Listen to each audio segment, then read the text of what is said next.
empiezo a grabar, me preguntaba un compañero hoy, ¿cuántas fases hay, profesora? Y en realidad, la etapa de diseño, de análisis, ¿cuántas fases tiene? Tiene 3. La etapa de inspección, la fase de inspección, perdón, la fase de estudio y la fase de definición, que es la que están ustedes en sus prácticos la mayoría, ¿sí? Los que le van llevando más o menos al día. Luego de eso pasamos a la etapa, grande etapa, acuérdense del ciclo de vida, que eso no se modifica, de diseño. En la etapa de diseño, la primera fase que tenemos es la de selección. Selección de soluciones alternativas, la que estoy dando ahora. La segunda es la fase de adquisición de hardware y software, que nosotros no lo hacemos, pero tiene sus actividades y las voy a dar desde el punto de vista o el marco teórico, ¿sí? Por si les toca hacer algún día eso. La tercera etapa, la tercera fase que tiene, la última, que tiene la etapa de diseño, es la de la fase de diseño, se llama igual que la etapa, fase de diseño. Nada más que esta fase se divide en 2 grandes subfases, que es la del diseño general y la del diseño detallado, ¿sí? Se divide en eso. Entonces, es muy parecido, o es muy, la división que tienen es muy parecida a la etapa de análisis. Son 3, ¿sí? Está bien, una no la hacemos, pero la última se divide en 2 grandes fases, en 2 subfases, ¿sí? Entonces, ya después de eso, termina la materia, porque es análisis y diseño. Cubrimos esas 2 grandes etapas del ciclo de vida. ¿En dónde están ustedes? Y en una de las fases más difíciles o más largas, que es la fase de definición. Pero una vez que salen de eso, como les dije, el diseño, fíjense que estamos en la fase de selección, es mucho más tranqui, empieza mucho más tranqui, y es algo más tangible y se basa en todo lo que analizaron ustedes y trabajaron ustedes en la etapa de análisis. Lleva tiempo nada más armar la documentación y plantearla, pero lo demás se supone que no tendría que ser tan complejo. No se duerman en los laureles igual, porque lleva su tiempo, digamos, armar todo lo que es la fase de diseño, que se divide en 2 subfases, la de diseño general y la de diseño detallado. La de general, generalmente valga la redundancia, la palabra, todavía está siendo medio abstracto y ocupamos bastantes diagramas. Pero los reutilizamos en cierta forma, de la lógica de la etapa de análisis. Y después la de diseño detallado, ya un poco más de la lógica de pantallas, de botones, especificaciones de estructura de base de datos, que es algo más tangible y más llevadero. Entonces, lo que les pido es que, si se pueden, una vez que salgan de la fase de definición, ya lo otro es mucho más llevadero. Así que pónganle un cachito nomás de esfuerzo, que ya les falta poco a sus prácticos. Y van bien, ¿sí? Si les pido esos ajustes es porque no es igual a lo que a lo que está. Es mejor, ¿sí? Para eso me contratan. Si yo voy a dejar así de igual como está, y bueno, entonces no ha servido de nada mi sistema, no ha cubierto las necesidades que mi cliente tenía, ni ha solucionado los problemas que tenía, ni ha aprovechado oportunidades. Entonces va a haber variantes. Y generalmente lo que hacen es copiar y pegar, y así lo que se pierde es, seguimos con una idea anterior, vieja, de cómo funciona. La idea es cómo va a funcionar ahora con base al modelo de negocios y a todo lo que vimos para cubrir esas necesidades. Cambia, sí. No al 100%, pero tiene un 50% de cambio, 70% de cambio a veces los prácticos. ¿Sí? No mucho. Bien, ¿alguna duda hasta acá? Si tienen para anotar, o anotaron consultas, las dejamos para cuando termine de explicar lo que falta de la fase de selección. ¿Estamos? Ahí saludo a mis perros, como siempre. Buen día, le dicen. Voy a compartir pantalla, chicos.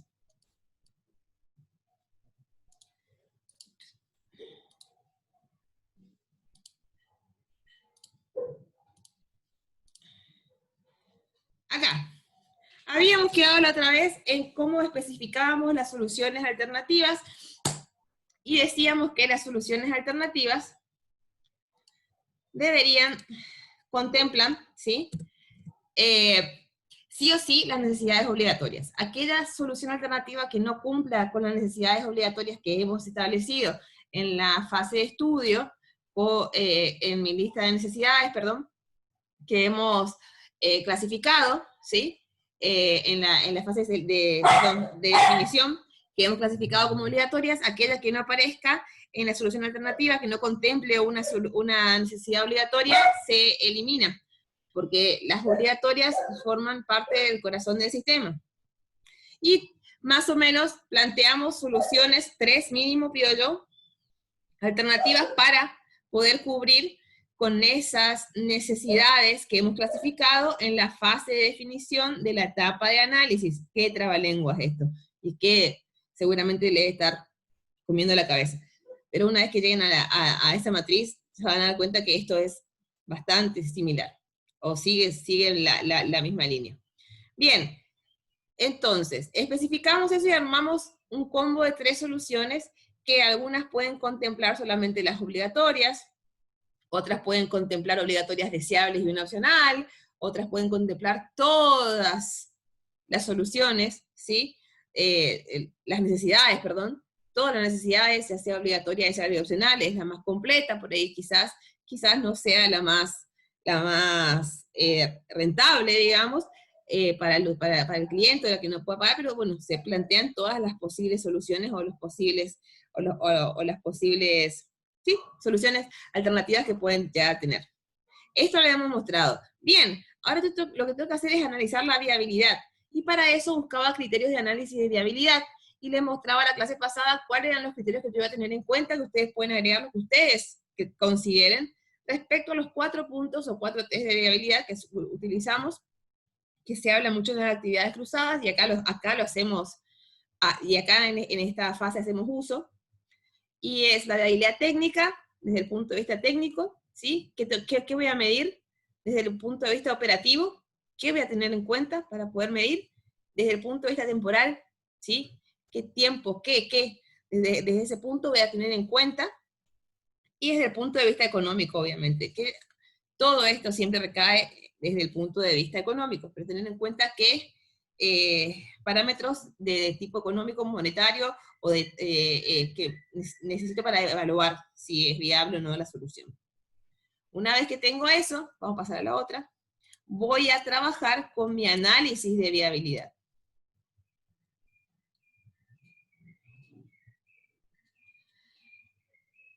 La viabilidad se trabaja, en este caso, con la matriz de soluciones alternativas, y voy a trabajar con matrices de análisis de viabilidad cualitativo, cuantitativo. Cualitativo, ¿qué? Mide si se cumple o no con ciertas características, ¿sí? Es de cualidad, más que nada, ¿sí? Si cumple ciertas cualidades o características del sistema, con base a los parámetros que yo he marcado para el análisis de viabilidad, ¿sí? Técnico operativo, otra vez repito, de tiempos y económica, y también un análisis cuantitativo, medir, ¿sí? O darle valor a esos parámetros que yo he marcado en cada uno de estos puntos de viabilidad que tengo que tener en cuenta, ¿sí? Uno es si cumple o no cumple, y otro es cuánto pesa ese valor, qué tan importante, qué valor tengo en cierta escala que puedo seleccionar. Yo les voy a mostrar un ejemplo, ¿sí? La matriz de viabilidad cualitativa siempre mide aspectos cualitativos, si cumple o no cumple, eso tengo que saber. En el caso de que no cumple, en el caso de que cumpla, en realidad en esa matriz marco una X, en el caso de que no cumpla, dejo el espacio vacío, ¿sí? Cualquier alternativa que no cumpla, ¿sí? Con cubrir la necesidad, o no complete, ¿sí? El ítem ¿cómo es?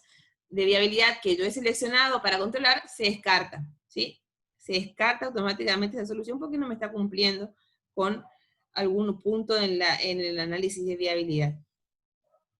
La matriz de viabilidad cuantitativa mide en forma, obviamente, cuantitativa, y se puede expresar con valores numéricos. Y acá utilizamos algo que se llama el método de puntaje por pesos ponderados. El método de puntaje por pesos ponderados es asignarle un peso a cada uno de estos ítems que yo seleccioné dentro de mi test de viabilidad. Les voy a dar un ejemplo que es completamente distinto a lo que hacemos ahora, pero para que tengan una idea.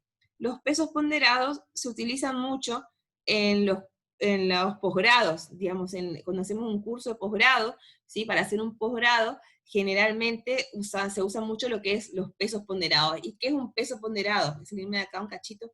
Básicamente un peso ponderado, acá vamos a abrir una hoja acá. Un peso ponderado, vamos a suponer que yo tengo en un curso de posgrado diferentes materias. Una es Introducción al Análisis.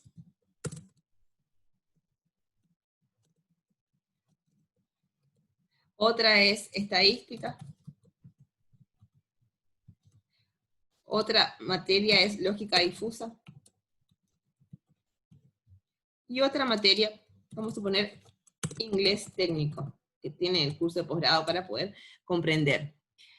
Estas materias que yo tengo, por ejemplo, ¿me están siguiendo?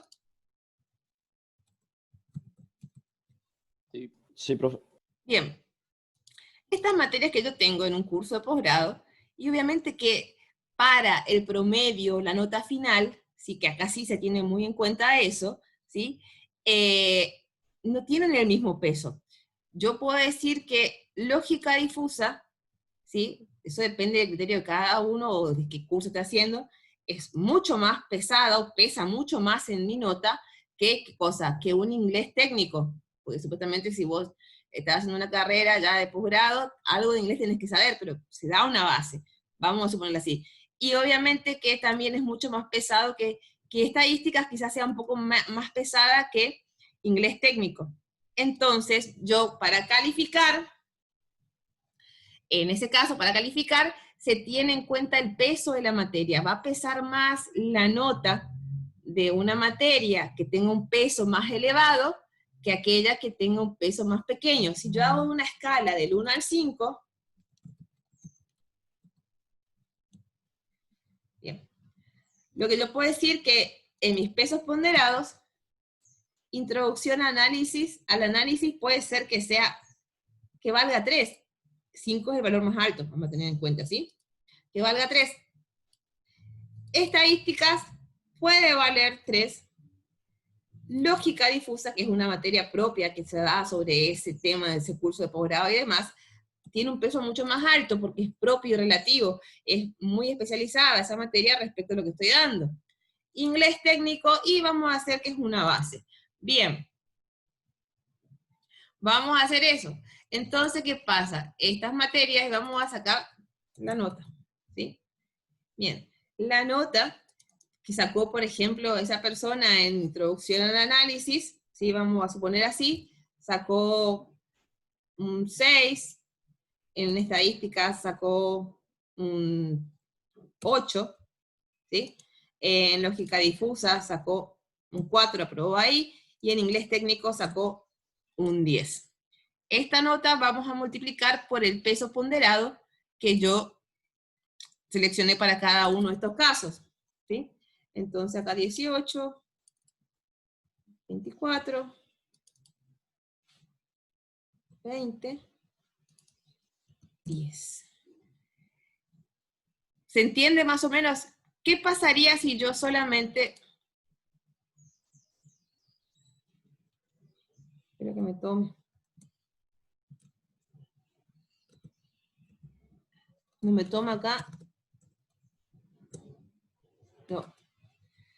Acá no me toma la palabra promedio. Entonces es la media. Ahí está. No. Moda mediana. Jesucristo no está en la media acá. ¿Para qué me meto en estas cosas? Vamos a sacar promedio y listo. Vamos a hacer esto. Vamos a hacer la sumatoria. Ah, acá está. El promedio, la nota promedio es 7. Se supone desde el punto de vista que está acá.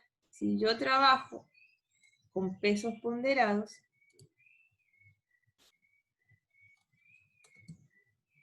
$18 a lo que le voy a dividir por la mitad, a ver, sí, la nota promedio es 7, por mi escala, del 1 al 5,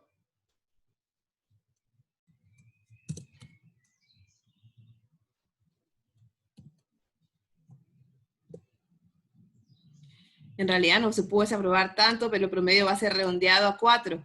¿Por qué? Porque lo que ha tenido esta persona es que el promedio que va a tener, ¿sí?, siempre va a ser más alto respecto a el peso ponderado que tenga. O sea, si yo me saqué mayor nota en la materia que tenía mayor peso ponderado, obviamente que mi promedio va a aumentar, ¿sí?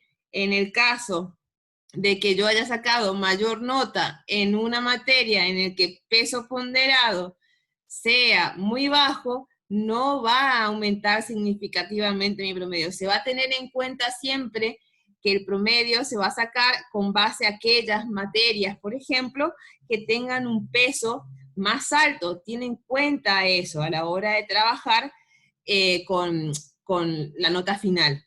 ¿Sí? Es como que yo les dijera a ustedes que de las materias que tienen de tercer año, hay ciertas materias que son más pesadas, más troncales, y tienen mayor peso y pesan más en su nota final. Tienen mayor porcentaje, van a pesar más, o tienen un mayor porcentaje, eso depende del criterio que ellos seleccionen, ¿sí? Y van a pesar más en el total de su nota final.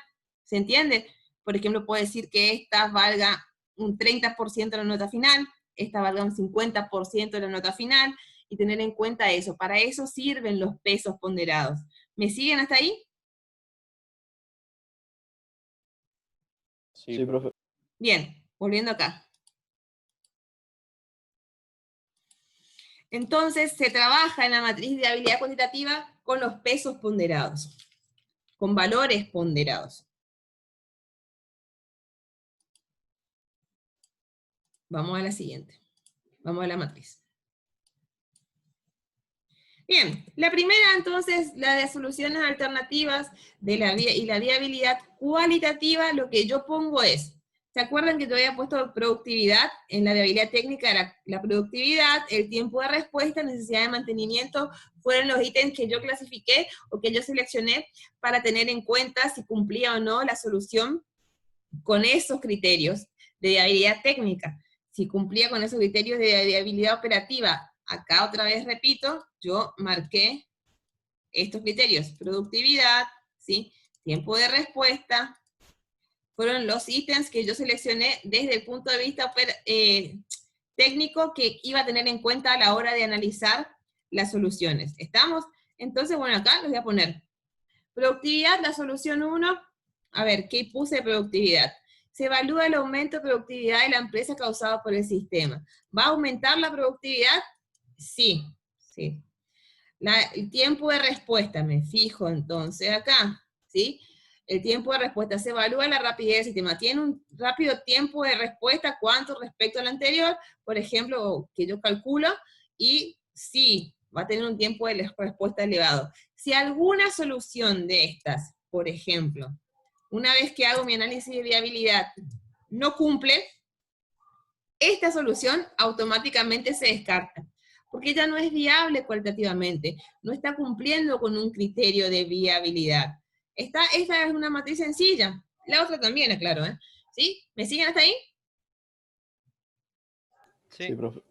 Matriz 1. Tengo mi matriz general, entonces, con mis soluciones alternativas.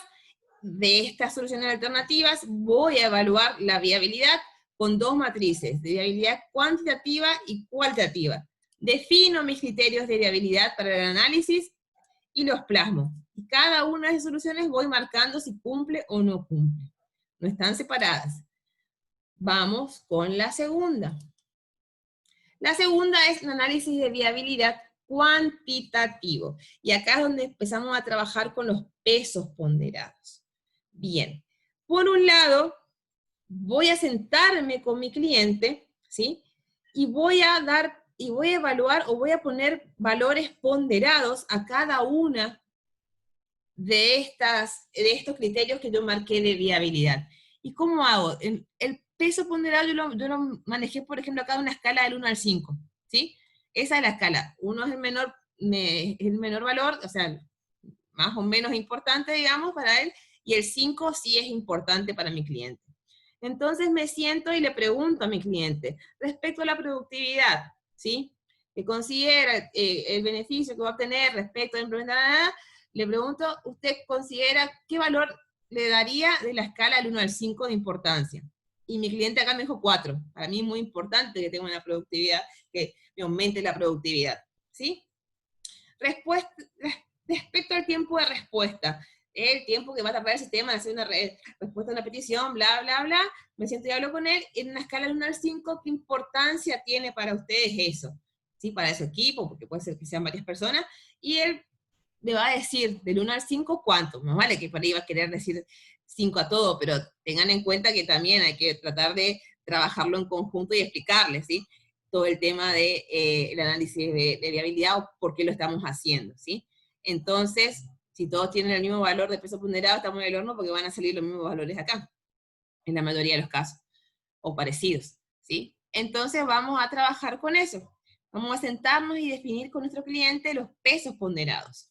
Una vez que yo definí los pesos ponderados, ¿sí? Lo que voy a hacer es analizar yo respecto a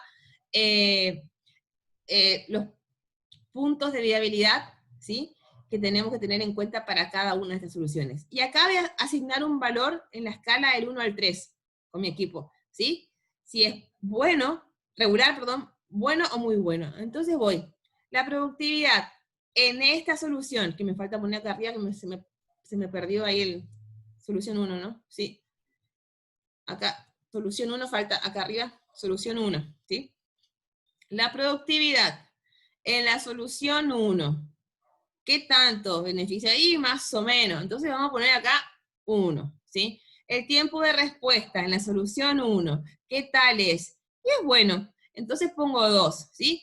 El tiempo de la necesidad de mantenimiento. ¿Necesita mucho o poco mantenimiento? Y regularmente van a necesitar mantenimiento. Todos los sistemas necesitan mantenimiento. Entonces vamos a poner 1. Y así vamos a nosotros a evaluar cada uno de estos ítems de viabilidad. Pero fíjense que después con el peso ponderado, ¿sí? Lo que voy a hacer es multiplicar el puntaje que le di por el valor del peso ponderado. 4 por 1, 4. 3 por 2, 6. 2 por 1, 2. Y sumar estos valores ponderados para un total respecto a la viabilidad técnica. ¿Cuánto cumple en viabilidad técnica, ¿sí? Esta solución? Lo mismo hago con la segunda solución y con la tercera solución en cada uno de los ítems. Una vez que evalué la viabilidad, ¿sí? Desde el punto de vista, le di un puntaje, tengo un peso ponderado y tengo los totales de cada uno de los ítems generales de viabilidad que estoy analizando, los 4, hago la sumatoria y me va a dar un valor o un puntaje total respecto a el valor o la viabilidad que tiene mi sistema. Generalmente es 54%, 72%, 95% lo que se mide. Digamos, cuánto cumple, digamos, en viabilidad esa solución alternativa. Entonces, lo que hago es, si bien todas cumplen, porque ya han pasado por por el análisis de viabilidad cualitativo, lo que hago nada más es observar estos valores y recomendar la solución que tenga mayor puntaje o que tenga la mejor combinación de soluciones. Generalmente nunca se puede recomendar la más alta, obviamente, pero a veces, de acuerdo a lo que conocemos del sistema, del cliente y demás, se recomienda una solución que tenga la combinación exacta o el promedio exacto o algo que sea lo más conveniente, que quizás lo más caro no significa lo más conveniente, pues acuérdense que acá me va a incrementar mucho el costo de mantenimiento y capacitación, ¿sí? Y entonces capaz que sea una solución un poco más complicada de que comprendan los usuarios o algo así, ¿sí? Entonces, quizás el intermedio, eso lo verán. Ustedes recomiendan la solución que más les parezca correcta, o la que tenga la mejor combinación de puntaje, si quieren, o el que tenga el mayor puntaje, eso lo definen ustedes y ven con sus criterios. ¿Y qué hago? La conclusión y recomendación, ¿sí? Que se recomienda la solución tanto, y paso a la fase siguiente. Ya que el cliente quiere esa solución o no, es otra historia. Puede ser que mi cliente diga, no, pero vamos con esta, con la solución 1, porque por ahora quiero solamente cubrir las obligatorias y más adelante seguir con todas aquellas opcionales por un tema de costos, por ejemplo. Y bueno, vamos a ir con esta. De igual manera, todas son viables. Más allá de la que yo haya recomendado, la última palabra siempre la tiene el cliente. ¿Me siguen hasta ahí? Sí, sí. Entonces, esta fase es cortita. Y hasta acá, y acá termina la fase de selección. Una vez que yo hago este análisis de viabilidad, el año pasado hicieron buenos criterios de viabilidad. Ay, que tengo que copiar ese práctico y subirla para que ustedes vean. Tengo la mitad copiado para pasar. Hicieron buenos criterios de creatividad porque no se basaron mucho en lo que pasé de ejemplo, sino que ellos han sido criteriosos y cambiado un par de criterios y tenido en cuenta para trabajar con su sistema. Así que esto es una idea, ustedes pueden manejar diferentes criterios de viabilidad, ¿sí? Respecto a los que es técnico, operativo, temporal y económico. ¿Alguna duda hasta acá? No, profe. Ya la fase siguiente es la fase de adquisición de hardware y software de la etapa de diseño. Esa la damos como el eje teórico. Lo que estoy tratando de hacer es dilatar, o sea, estirar un poco más el tiempo para que avancen con sus prácticos y que no se me atrasen mucho con la etapa de diseño, que es entendible, tienen los videos para ver, pero siempre vamos a tener que estar trabajando de manera online o corrigiendo los prácticos de manera virtual. Lo mismo pasa, igual les digo, cuando hacemos presenciales, los prácticos están subidos al Drive y yo controlo más de una vez por semana, muchas veces. Chicos, ¿dudas? No, profe, ninguna.